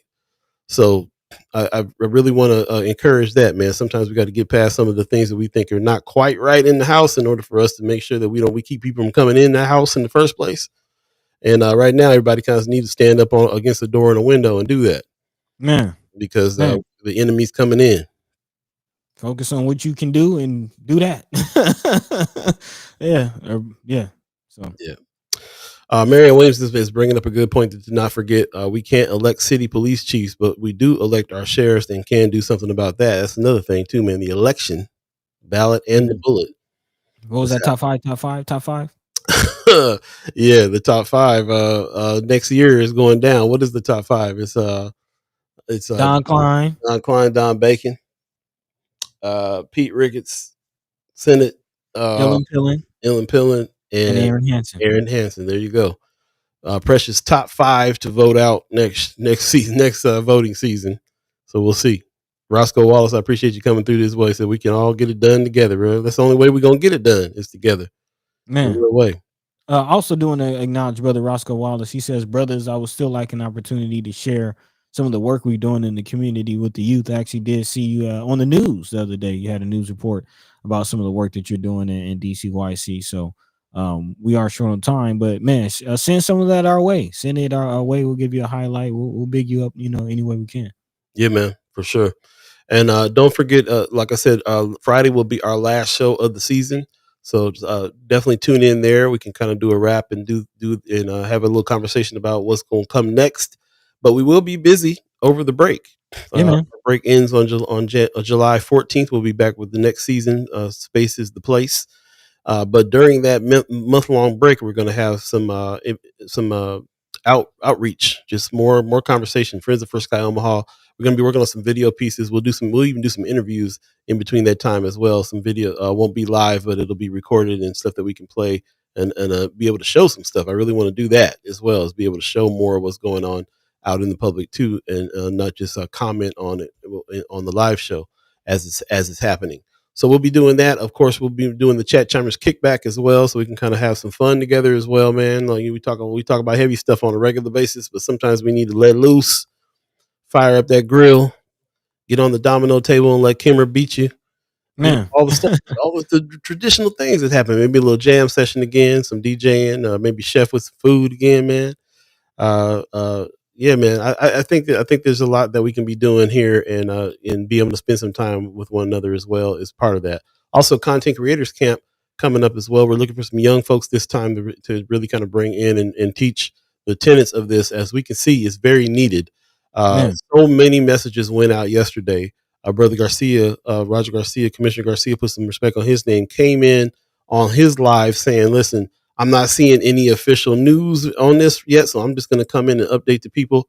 And I felt like he did that very well. He kind of was really giving you the what, where, why, and what, and when, and all that stuff that you want to know about what's happening, which is what we talk about a lot here.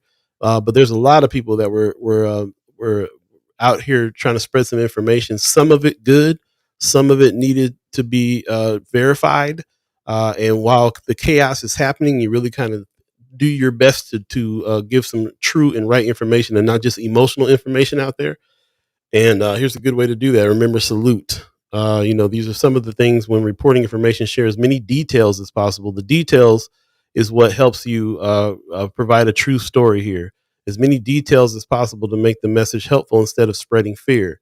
If safe, take pictures to share with your report. Pictures, pictures speaks a lot of language as well. But look for size and strength. How many are there confirmed? How many people are there? There are 5 to 6 officers in 2 white minivans. Some details there. Actions, activity. What are they doing? What are they doing? Well, right now they're parked outside the grocery store. It's better to say they're parked outside the grocery store, or instead of saying something like they're sitting around waiting, looking at folks getting ready to pounce on them. That's not the facts. The fact is they're just sitting outside of the grocery store. Let us draw the conclusions on what it is that we think they're doing when we understand the information. They're parked outside the grocery store. Also, location, direction, where. This is the where. We already got the how, the what. Now we're at the where. Be specific with directions. They're on the corner of 19th Street and Broadway. Sometimes I find myself when I'm out there having to go walk down the street to see where the sign is, so I can figure out where I'm at and give an accurate report on where something is happening. Also, check out for uniform clothes. What are they wearing? Are they're in uniform and regular clothing? That's going to be a very important factor going forward when it comes to anything. ICE raids, the sheriff's department. It keeps on coming up in the story that they're driving up in unmarked cars and jumping out in plain clothes. Is that the case? What are you looking for here? To pay attention to what they're wearing. They're wearing black long sleeve shirt and ball cap, masks on their face, so on and so forth. What's the time? This is the when. What time? When does this happen? Be accurate about the time. Spotted them at 1:30 p.m. on February 22nd. Put the date, the time, all of it down. And then, of course, what equipment and weapons are you witnessing? Are you seeing too? Do they have equipment, weapons on them? What are they driving? They have body armor on and pepper spray. Are they shooting rubber bullets? So on and so forth. This is a good guide to go through. It's on Friends of First Sky Omaha if you want it, and definitely check it out. But this to me is just bringing in the forefront what it is that we talk about with citizen journalism all the time. We all are content creators. Every time we post, every time we go live on our phones, every time we shoot a picture of our dinner, we're documenting what's really going on at the time that it's going on. So get in the habit of relaying information like a reporter, so that when we do gather this all from everybody, we can get a more accurate description of what's going on, because that's going to lead to us acting. And how we act is always based on what information we got first. Yeah. The more clear the information, the more clear what we need to be doing about acting, or what we're going to do to act. So there it is. That's my soapbox moment, buddy. You got anything you're looking at in the chat that's jumping out at you right now? Well, yeah, just I would echo what Sister Tamika is saying in regards to just the need to come together right now, strategize, saying all this division, and it is hurting us in our community. Folks are actually feeling like they need to pick a side, is what she said. And yeah, we do need to come together. Just kind of seeing the back and forth going on in the chat. There's other problems going on, and everybody has a role. As you mentioned, I like the analogy that you've been given as far as this freeway, and everybody has a lane in the freeway, and you just focus on your lane, and everything will work. Because if we really look at it, there are a lot of people in their own areas doing good work. We just need to figure out how to bring all this together to really maximize the impact. But again, I keep saying it, that's why I keep saying it, and I'm gonna keep repeating it until you can't forget it. we all we got, but that's enough. That we do have enough as far as resources, people doing the work, people willing to do the work, people able to do the work to get the work done. So that's definitely where my mind is going. And we will continue to do the work here on First Sky Omaha in the morning, and even on, with all the other things that we have rolling out, the content creators camp, the newsletter, all of it is in attempts to, like Paul said, make sure we have the right information, enough information to then go out and act and do something that has impact, that can actually cause a change, not just doing something for the sake of doing something. Let's be productive, not just busy. So yeah, that's where my mind is, that's where my heart is. We got one more episode left, so let's make it count. And yeah, with that, man, genuinely love the community, love all of y'all, and we'll continue doing this thing until the wheels fall off, man. Yeah, that's real, man. I hope that we can shed some light on those things. I'm seeing very strong community leaders right now in the chat that I feel like are making a big difference in the areas that they're making a big difference in. Sometimes we got to get together like brothers and sisters do, like siblings do, and work it out, fight it out.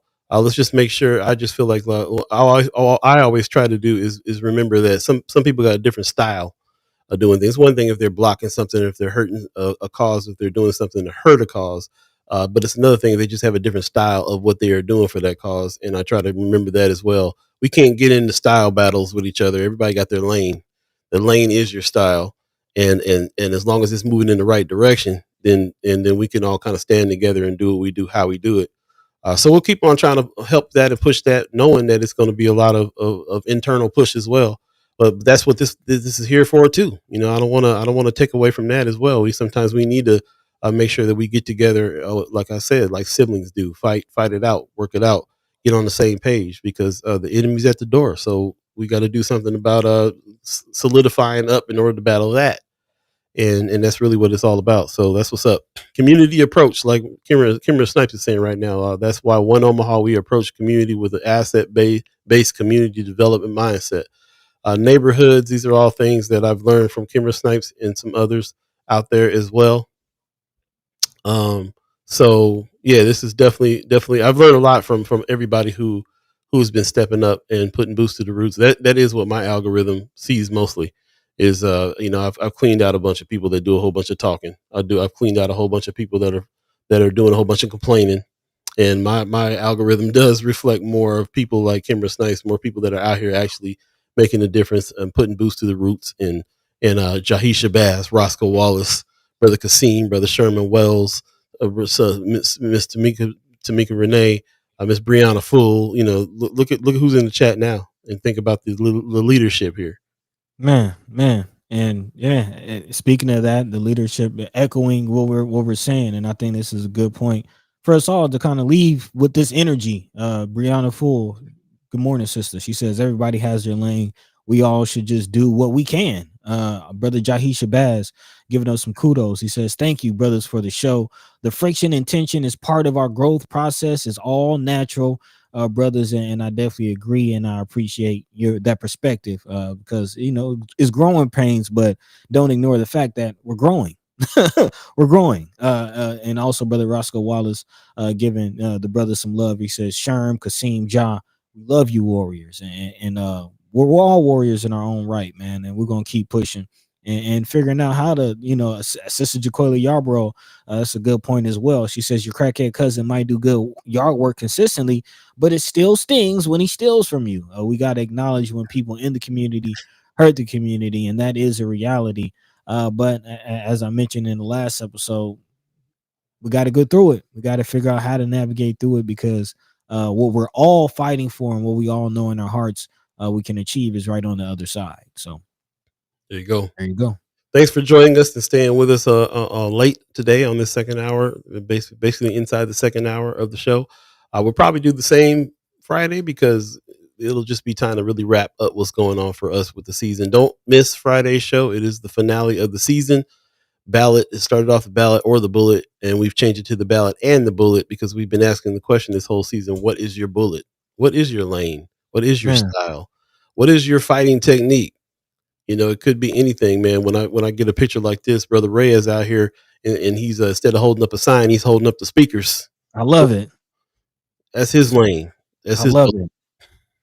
And for those of you that heard, he was playing F Donald Trump, and he was playing all the F the police. He's playing all the tracks, bro. I was like, they about to come and snatch him up.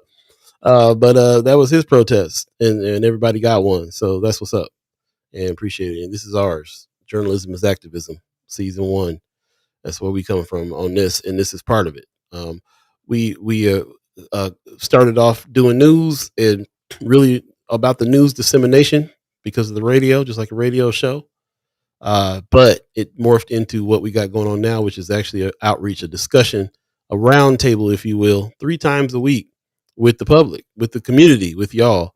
And we've gained so much knowledge from being able to speak to you and hear your experiences, and you tell us what's going on from the boots to the roots perspective, from the street, and really kind of understand what's happening on all levels. And hopefully you guys were able to learn some things as well, just like I learned every single show from everybody, from people who got boots to the roots all the way to the legislature, all the way to people making the laws. And then now, we are getting into this area of people enforcing the laws and what we got to say about that. There's elections when it comes to the sheriff's office. There's pressure that you can put on OPD. Some of that, I'm seeing some of that pressure work in a lot of areas. I'm seeing OPD trying to lean in. I'm seeing the sheriff's department trying to lean out. All of it is us, and then we're caught in the middle. So what are we doing? What are we doing about it? Oh man, RG wants a full 2 hours. Every second counts. Pop says, great Wednesday show. Thank you, and see you Friday. Appreciate you, Pops. Buddy, you got some words for the people? Man, just thank y'all. We love y'all. We really appreciate the support that we received on this platform, and it would not be the same without your continued support. We see the growth, man, not just chat chimers but ghost listeners. We see you, and we are responding to how you're responding to us, and we're preparing for some exciting things. Content Creators Camp is making a triumphant return very, very soon, so look out for that. We're going to mobilize some people, and man, if you want to get down, we're building a system. We have a formula. We have a way to get people active. Kind of responding to Sister Jaquila Yarbrough, she says we got to have a plan. Everyone doing what they can without a united vision is a source of contention, and I definitely agree with that. We need some direction for the energy, and we ain't got all the answers, but I'm confident together we're figuring it out, man. So let's keep it moving. Catch the same time, same place Friday, last episode of the season. Wow, Tap in, y'all. Can't wait for the break. I'm gonna sleep in so hard on Monday. Man, who you telling? Man. So with that, yeah, let's get up out of here, Paul. Word up. We're in the season of the 100th anniversary of Malcolm X, born right here in Omaha, Nebraska. We live the spirit of this brother all the time. And he's the main one that taught us what we need to be taught. We are not outnumbered, we're out organized. So I say, let's get together, let's organize, let's do what we're going to do. This is always, the discussion is always the first part of that. And so I love that this is the first part of the action. It ends up in how people act, how people move. Shout out to everybody who's a news gang warrior and all this, man. Sherman Wells, definitely check out his shows and stuff coming up. Sunday Sermon with Sherman is always enlightening. Miss Cheryl Weston is doing the thing. Terry Sanders over there at Omaha Star. Even Chris Baby Boy Bowling over on Flatwater Free Press. There's just so many people that are in this fight to be able to try to get us the information that we need, because every time you act, it was only based on information you got. Where's your information coming from? Is it accurate? Are you being led astray with your actions because you're getting wrong or bad information? Are you getting information that riles you up emotionally and makes it so that you don't act like the way that you're supposed to act? It's rough. So we have to be diligent on all of these things and ask the hard questions. We ask the hard questions of ourselves every time we do this. Every single time we're like, could we be wrong? Could we be wrong about this? I don't like making declarations a lot of times, because I'll be feeling real dumb when I come back and I was wrong. So I'm hold back a little bit on how much I'm declaring out here on a lot. I want to give me the facts first. Let me see what's happening. And if I have a clear understanding of it, I'll do my best to try to explain that clear understanding. But I won't ever be like I'm the authority on the thing, because I'm only looking from through my own eyes, my own perspective. That's all we got.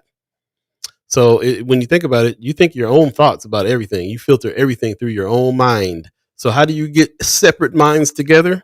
It's a task. It takes time. It takes years. We're on our 4th year with this.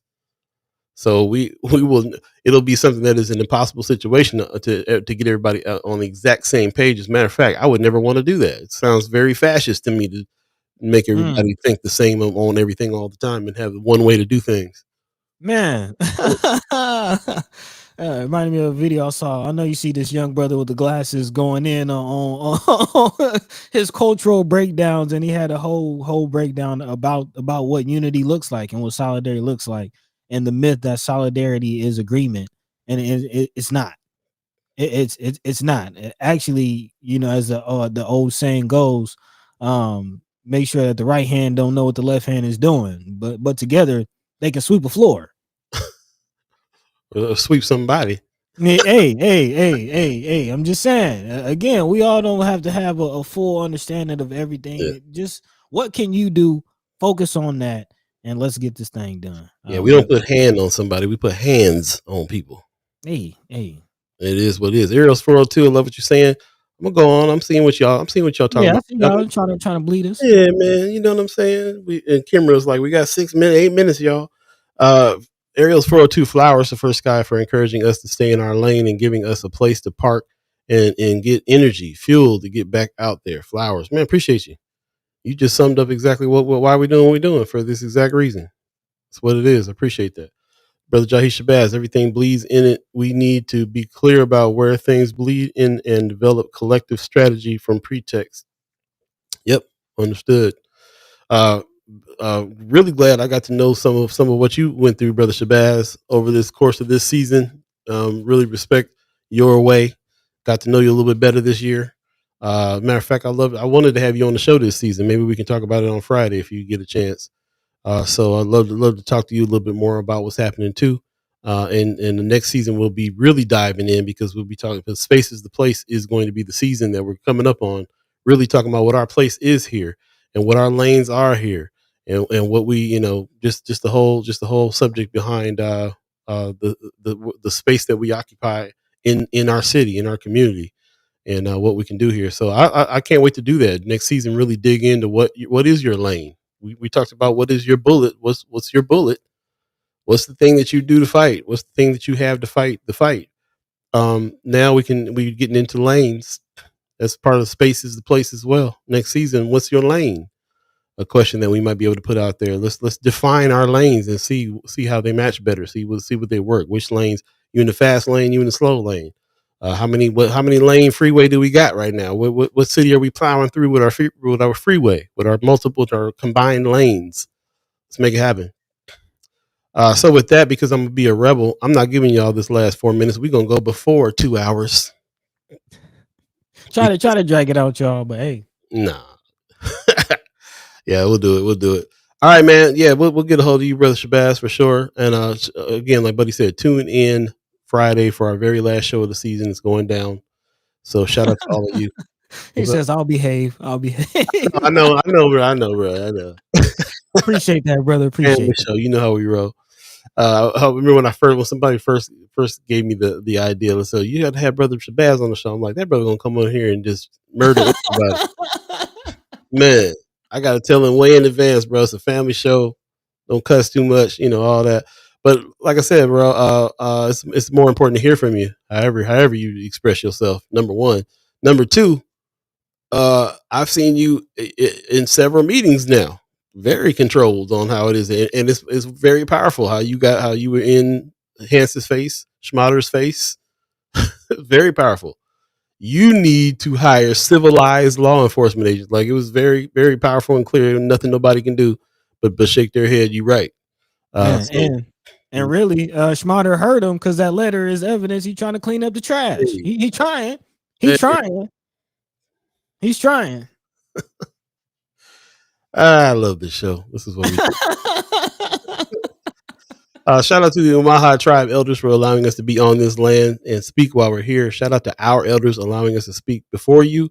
And shout out to you, especially the Chad Chimers, allowing us to speak with you. you providing the things that we talk about. You are providing us a space to be the style that we are in the lane that we are doing what we're doing.